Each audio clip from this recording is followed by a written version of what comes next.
बिस्मिल्लाहिर्रहमानिर्रहीम। अस्सलाम वालेकुम नादरीन, आप यूट्यूब चैनल देख रहे हैं। मैं इमरान ख़ान हूँ। सबसे पहले मैंने आपको पिछले वीलॉग में बताया था पाकिस्तान तहरीक इंसाफ इस्लामाबाद में जलसा करने जा रही है और काफ़ी दिनों से इसकी अनाउंसमेंट है। तो आज ये जलसे का दिन है।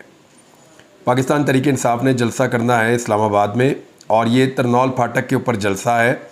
बहुत पहले ये तय हो चुका है कि जलसा वहाँ पर होगा और इंतज़ामिया ने तमाम पहलुओं को देखने के बाद इजाज़त दी थी। इससे पहले भी लॉ एंड ऑर्डर के मसाइल, कभी दहशतगर्दी के मसाइल, कभी कुछ वो कहते रहे हैं। लेकिन तमाम चीज़ें देखने के बाद, अदालती हुक्मनामे के बाद, बाकायदा मीटिंग्स करने के बाद एक NOC जारी किया गया पाकिस्तान तहरीक इंसाफ को, जी आप जलसा कर सकते हैं। तहरीक इंसाफ चाहती थी कि उनको जलसागाह बनाने दी जाए F9 पार्क में, फिर ये वो कहते थे परेड ग्राउंड में करने दें। यानी वो ऐसी जगहों की इजाज़त मांगते थे जहाँ पे बहुत बड़े पैमाने पे पार्किंग हो, जहाँ बहुत बड़ी तादाद में लोग इकट्ठे हो सकें और अगर वो चाहें तो 1 लाख, 1.5 लाख, 2 लाख आदमी भी अगर आ जाए तो जलसागाह के अंदर आराम से वो समा जाए। तहरीक इंसाफ ये चाह रही थी। लेकिन जो फेडरल गवर्नमेंट है उन्होंने पूरी कोशिश की, इमरान खान के मुखालिफिन ने, कि तहरीक इंसाफ को ऐसी जगह ना दी जाए जहाँ वो आराम से जलसा कर लें। तो फिर तहरीक इंसाफ को तरनौल फाटक के पास एक जगह ऑफ़र की गई कि वहाँ पे जी आप जलसा कर लें। इन्हें लगता था तहरीक इंसाफ भाग जाएगी। तहरीक इंसाफ ने कहा ठीक है जी उधर कर लेते हैं और NOC जारी हो गया। अब जब NOC जारी हो गया तो तहरीक इंसाफ ने तैयारियां शुरू कर दी।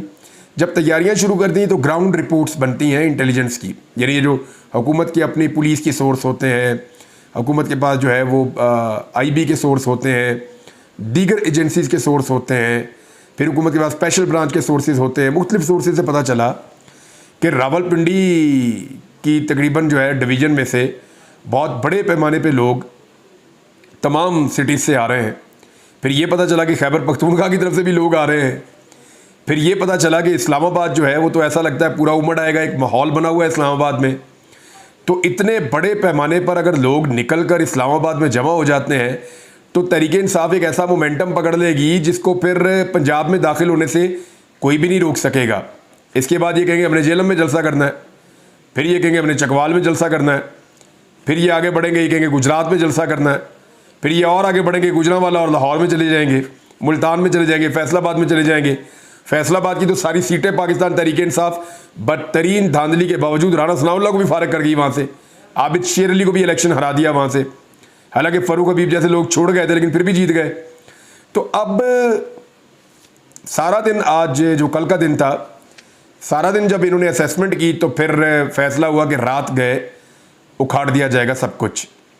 पाकिस्तान तहरीक इंसाफ के लोग वहाँ पे पहुँचे, उमर अयूब मानसरा में जलसा करके आए थे। तो हुकूमत ने जो एक इसकी वजह बताई है NOC कैंसिल करने की, जो NOC दिया गया था जलसे के लिए, उसकी एक इजाज़तनामा था, उसको मनसूख करने की जो वजह बताई है वो वजह ये है कि जनाब दहशतगर्दी का ख़तरा है और मुहर्रमुल हराम शुरू होने वाला है। हालांकि ये जलसा मुहर्रम के आगाज़ से पहले हो रहा है। मुहर्रमुल हराम के एहतराम में फिर जलसे नहीं होते, तो मुहर्रमुल हराम से पहले ये जलसा हो रहा है और ये चीज़ इंतज़ामिया के साथ पाकिस्तान तहरीक इंसाफ ने तय कर दी थी। फिर पुलिस की बहुत भारी नफरी पहुँच गई जलसागाह में और उन्होंने कहा जी हम ये सारा कुछ उखाड़ रहे हैं, हमारे साथ ताउन करें। तो तहरीक इंसाफ के जो लोग वहाँ पर मौजूद थे इंतज़ामिया के, उन्होंने कहा जी आप कोई तहरीरी ऑर्डर दे दें हमें, हमारा NOC अगर मनसूख किया गया है या कैंसिल किया गया है तो कोई तहरीरी ऑर्डर होगा, आप वो तहरीरी हुक्मनामा, उसकी कॉपी वो हमें आप दे दें। वो तहरीरी हुक्मनामा लेकर हम अदालत चले जाएंगे, फिर हम जाने, अदालत जाने, आप जाने, हुक्मनामा जाने और हुक्म करने वाला जाने। तो तहरीरी हुक्मनामा पाकिस्तान तहरीक इंसाफ को NOC की मनसूखी का कोई नहीं दिया गया। और याद रखिएगा कि जब जलसागाह पंडाल सज जाए, जब लाइटें लग जाएं, जब साउंड सिस्टम लग जाए, या बैनर पोस्टर झंडे लग जाएं, जब कुर्सियां और स्टेज पहुंच जाए, तो उसके बाद फिर आप मनसूख नहीं कर सकते। आपने किया ये कि एक पॉलिटिकल पार्टी का बहुत बड़े फंड्स आपने लगवा दिए, कारकुनों का चंदा आपने खर्च करवा दिया और उसके बाद जब वो सारा कुछ वहाँ पे स्टेज सज गया तो अब आप जाकर कह रहे हैं जी कि मनसूख हो गया। तो ये जो बिल है ये कौन पे करेगा? तो वहाँ पे पाकिस्तान तहरीक इंसाफ ने कहा जी तहरीरी हुक्मनामा दें, फिर अदालत जाने और आप जाने और हम जाने, हम वहाँ पे फिर आपको देख लेंगे। तो तहरीरी हुक्मनामा तो नहीं दिया। सहमाबिया ताहिर साहबा भी बाद में पहुंची। उमर अयूब साहब ने कहा जी हर हाल में हमने जलसा करना ही करना है, जो मर्जी हो जाए, हम पुरअमन रहेंगे, ये स्टेज ले जाते हैं ले जाए। उन्होंने वहाँ पे बैनर उखाड़ना शुरू कर दिए, पोस्टर उखाड़ना शुरू कर दिए, साउंड सिस्टम उठा के पुलिस ले जा रही है, स्टेज उखाड़ के पुलिस ले जा रही है। वो पुलिस बेचारी को जो कहते हैं वो बेचारे करना शुरू कर देते हैं। तो पुलिस तो इशारों की गुलाम है, तो पुलिस ने चीज़ें उठाना शुरू की वहाँ से। तो तहरीक इंसाफ ने कहा जी ज़मीन पे खड़ा होकर करना पड़ेगा तो तब भी करेंगे।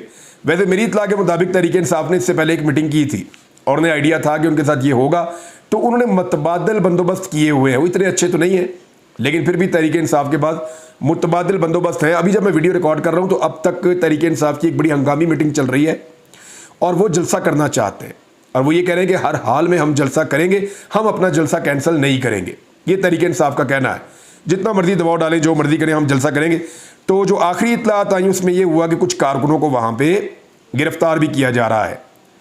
अब कुछ सवालात हैं मेरे जो मैं सामने रखना चाहता हूँ।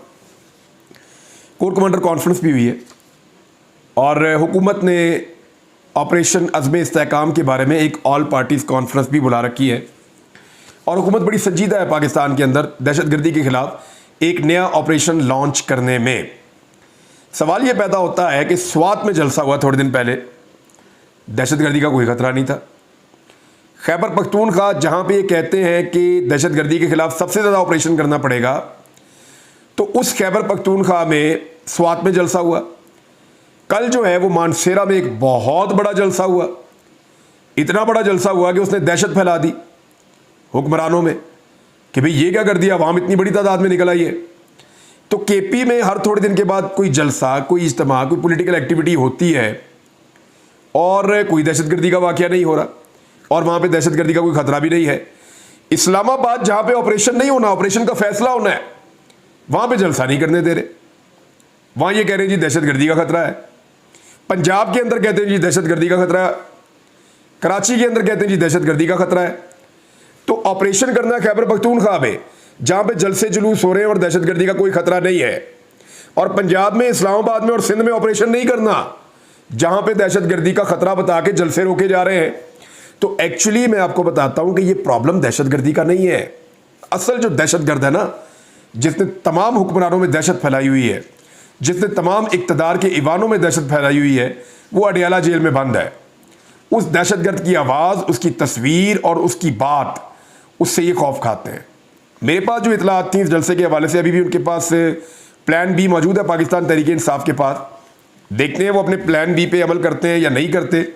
लेकिन एक चीज़ और है, और वो ये है कि पाकिस्तान तहरीक इंसाफ ने इमरान खान साहब की भी एक तकरीर तैयार की हुई थी जिसमें उनके मुख्तलिफ क्लिप्स के साथ मिला के एक पूरी तकरीर बनाई गई थी और वो तकरीर इस जलसागाह में सुनाई जानी थी और पब्लिक के अंदर एक बहुत ज़्यादा मोटिवेशन आनी थी और एक नई तहरीक ने जन्म लेना था।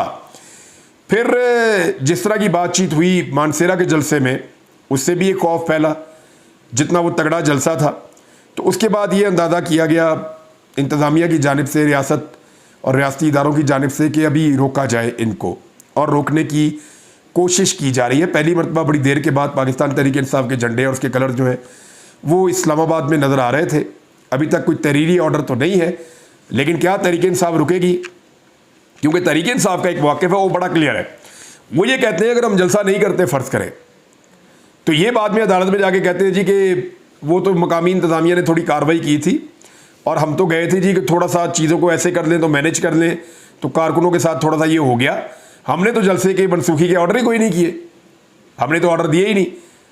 तो अदालत पूछेगी मीडिया पे खबर चली, जी मीडिया में तो पीटीआई ने खबर दी, हमने तो दी ही नहीं, और ये तो सोर्सेज से खबर चलाई, मीडिया को बुला के आप पूछ लें भाई इनका जलसे का टाइम था, इन्होंने जलसा नहीं किया, टाइम इनका गुजर गया, ये जाने अदालत जाने। ये भी कर सकती है इंतज़ामिया, आप इनसे किसी भी चीज़ की बईद कर सकते हैं, कोई भी आप इनसे उम्मीद कर सकते हैं।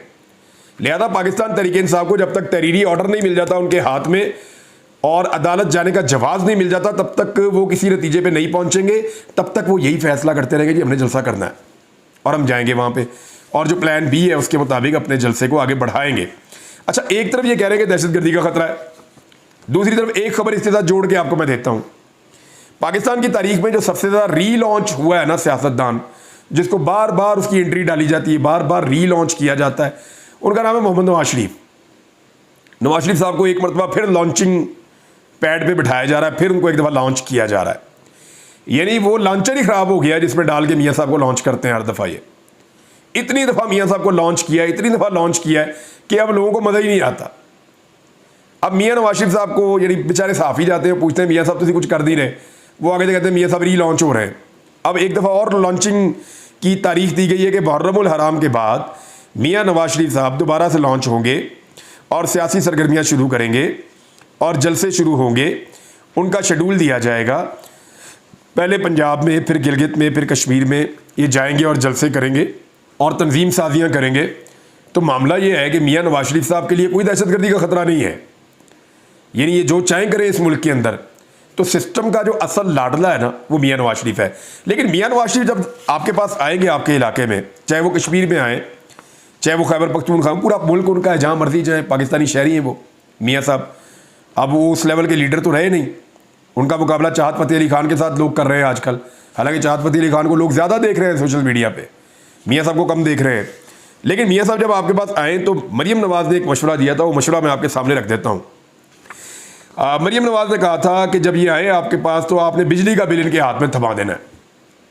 तो अब मैं आपको एक खबर देने वाला हूँ।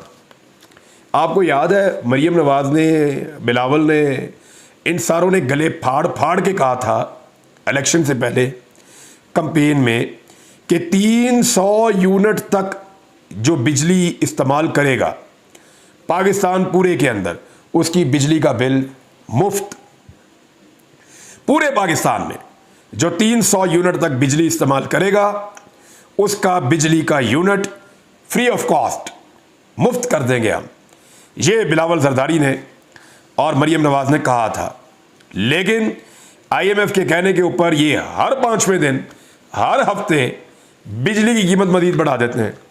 बढ़ाते बढ़ाते इन्होंने ये कर दिया कि जो बुनियादी बिजली का टैरिफ था 16 रुपये इमरान खान साहब के दौर में था, वो 49 रुपीज़ के पास पहुंच गया है। 49, 16 से 49, आप अंदाज़ा करें 3 गुना।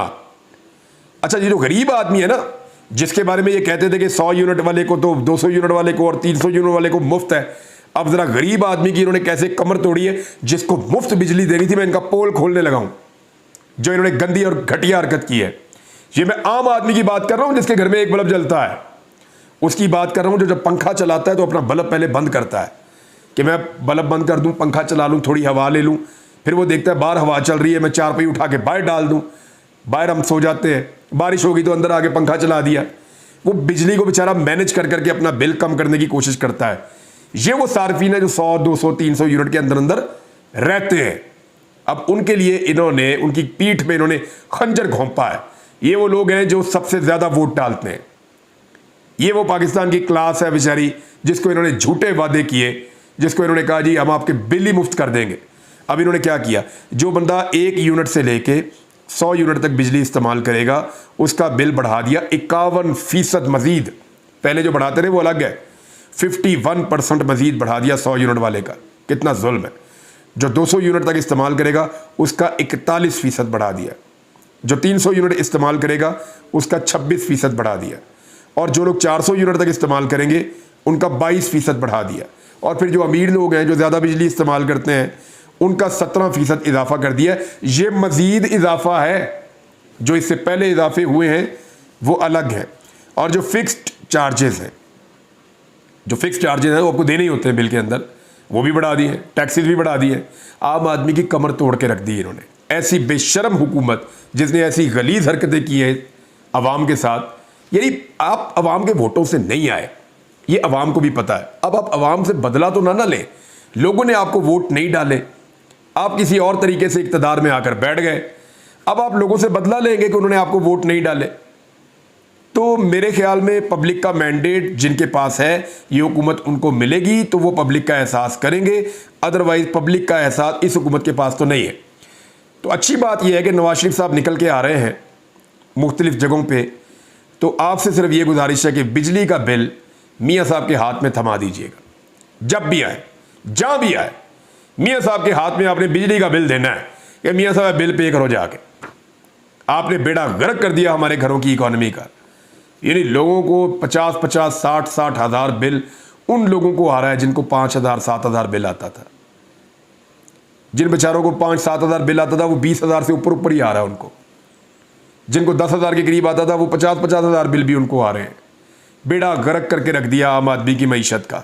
नाज़रीन, एक और ख़बर है, जब से इमरान खान साहब के बारे में आलमी सतह पर आवाज़ें ज़्यादा उठना शुरू हुई हैं, पाकिस्तान के अंदर प्रेशर बढ़ रहा है और ऑपरेशन की अनाउंसमेंट के ऊपर जो लोगों का रिएक्शन आया है, ये चीज़ें हुकूमत को बता रही हैं कि गेम उनके हाथ से निकल रही है। हो क्या रहा है? बैरूनी दबाव बढ़ता जा रहा है, अंदरूनी दबाव बढ़ता जा रहा है, अदम इस्तेहकाम बढ़ता जा रहा है, मईशत लगातार गिरती जा रही है। एस्टेब्लिशमेंट का हाथ जो है वो उठ जाने का एक खौफ भी है हुकूमत को कि हमारे ऊपर से हाथ ही ना उठ जाए। दूसरा, इमरान खान ने बाहर आना ही है। अब देर हो जाए सवेर हो जाए, आपको छोड़ना पड़ेगा इमरान खान को। सारे केसेस एक एक करके एक्सपोज हो गए और आलमी सतह पे एक्सपोज हो रहे हैं। अक़वाम मुत्तहिदा इस पर बात कर रही है, दुनिया भर का मीडिया इसके ऊपर दिख रहा है, तमाम मुबस्सरीन इसके बारे में कह रहे हैं। अमेरिका को भी होश आई है। अमेरिकन वफद ने आगे अली अमीन गंडापुर से मुलाकात की है और अली अमीन गंडापुर ने वो MOUs वगैरह साइन करना बतौर वज़ीर आला खैबर पख्तूनख्वा वो मिले, लेकिन उन्होंने साइफर की वहाँ बात की। खबर के मुताबिक अली अमीन गंडापुर ने कहा कि साइफर से बहुत कन्फ्यूजन फैला हुआ है, हमारा मुतालबा है कि आप इसको अमरीकी कांग्रेस के अंदर इस मामले को उठाएं और वहाँ पे इसकी तहकीकात आप करवाएं ताकि कन्फ्यूजन जो है उसको दूर किया जाए।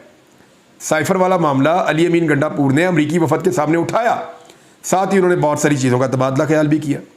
वो कोई MOUs वगैरह साइन किए हैं, कोई इन्वेस्टमेंट वगैरह की बात की है, वो हमारी चलती रहती है अमेरिका के साथ, यूरोप के साथ। लेकिन असल बात यह है कि अमेरिका एंगेजमेंट कर रहा है। वो तहरीक इंसाफ के लोगों को भी मिला है, इधर भी मिला है, कांग्रेस के अंदर भी उन्होंने एक करारदाद पास की है। तो ये सारी चीज़ें बता रही है कि उनको शायद पशेबानी है कि उन्होंने पाकिस्तान में एक हुकूमत के गिराने के लिए अपना रोल प्ले किया और वो तजुर्बा नाकाम हो गया। अब 7 समंदर पार अमेरिका को इस बात का एहसास हो गया है, लेकिन पाकिस्तान में मुझे लगता है कि अभी भी इस बात का एहसास या इदराक नहीं किया जा रहा जिस पैमाने पे पाकिस्तान को खुदा न खास्ता नुकसान हो रहा है। ख्वाजा आसिफ और राना सनाउल्लाह साहब बार बार क्यों मुज़ाकरात की बात कर रहे हैं? वो ये कह रहे हैं कि जी एस्टेब्लिशमेंट से ना करें, आप हमारे साथ मुज़ाकरात कर लें, आप हमारे साथ बैठ जाएं, प्लीज़ हमारे साथ बैठ जाएं। राना सनाउल्लाह साहब कह रहे हैं जी कि बार बार बातचीत के लिए हम वादे दे रहे हैं, अगर कोई साजिश हुई है 9 मई में भी आप कहते हैं तो आएँ बैठे हमारे साथ बात करें। ख्वाजा आसिफ कह रहे हैं जी इमरान खान साहब का मौसम तब्दील होता है, लगता है उनके दिल में हमदर्दाना गुंजाइश पैदा हो रही है और मिलिट्री एस्टेब्लिशमेंट के बजाय हमारी पेशकश अभी भी बरकरार है, हमारे साथ आप मुज़ाकरात करें। क्यों कह रहे हैं? सबको पता है कि इमरान खान ने बाहर अब आना है। वजह सिर्फ ये है कि वो ये चाहते हैं कि इमरान खान उस तरीके से बाहर आए जैसे नवाज शरीफ आया था, लेकिन इमरान खान इस बात को मानने के लिए तैयार नहीं है। एक छोटी सी खबर है, आखिर में मैं आपको देता जाता हूँ, डिटेल आपको बाद में बताऊँगा कि जो बाइडन ने इनकार कर दिया है दस्तबरदार होने से। जो बाइडन को डोनाल्ड ट्रंप के मुकाबले में 5 नवंबर को होने वाले इलेक्शन में एक कमज़ोर कैंडिडेट समझा जा रहा है कि जो बाइडन ट्रंप के मुकाबले में एक कमज़ोर कैंडिडेट है और इलेक्शन हार जाएंगे। सर्वे ये कह रहे हैं, असेसमेंट्स ये कह रही हैं, और ये डेमोक्रेट्स को भी लगता है, जो पार्टी है, जो बाइडन की पार्टी है, उसको भी ये लगता है। और जो बाइडन इमरान खान के खिलाफ भी हैं। ट्रंप का इमरान खान के बारे में ज़रा पॉजिटिव है थोड़ा सा, लेकिन मेरा नुक्ता नज़र ये है कि अमेरिका की मुदाखलत होनी नहीं चाहिए।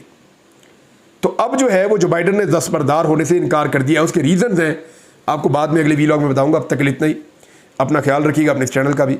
अल्लाह हाफिज़।